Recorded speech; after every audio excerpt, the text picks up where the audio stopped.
And of course, Baltimore Harbor handles a massive amount of cargo traffic, which is now going to be rerouted along the eastern seaboard.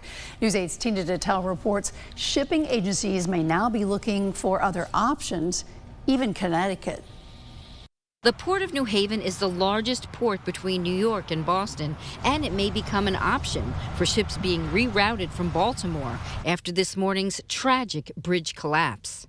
So inquiries have been made at our New Haven port because it is another deep water port. It also handles very heavy cargo, bulk cargo, just like the cargo that comes into the port in the harbor of Baltimore. Ulysses Hammond is the executive director of the Connecticut Port Authority and is also familiar with the Francis Scott Key Bridge, having lived in the Washington, D.C. area.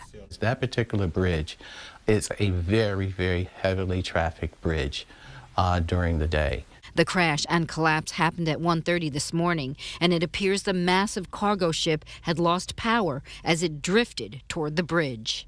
I have traveled it many times on the way to Washington, D.C., and I've always wondered whether it could be vulnerable. You never know what the Coast Guard or the federal government are going to be shutting down in order to even conduct their investigation. Hammond says depending on how long the investigation takes place in Baltimore and how long terminals are closed there, could determine if New Haven is called upon as an alternative port.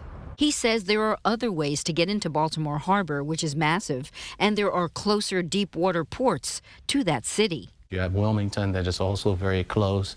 You have Philadelphia that is close. But he believes it is likely shipping agencies may be looking for options all the way up the East Coast to Maine. Gateway Terminal is the largest in New Haven and would be the one to handle any large cargo ships.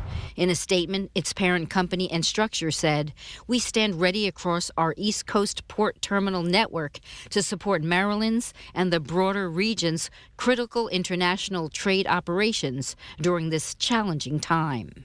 In New Haven, Tina Detel, News 8.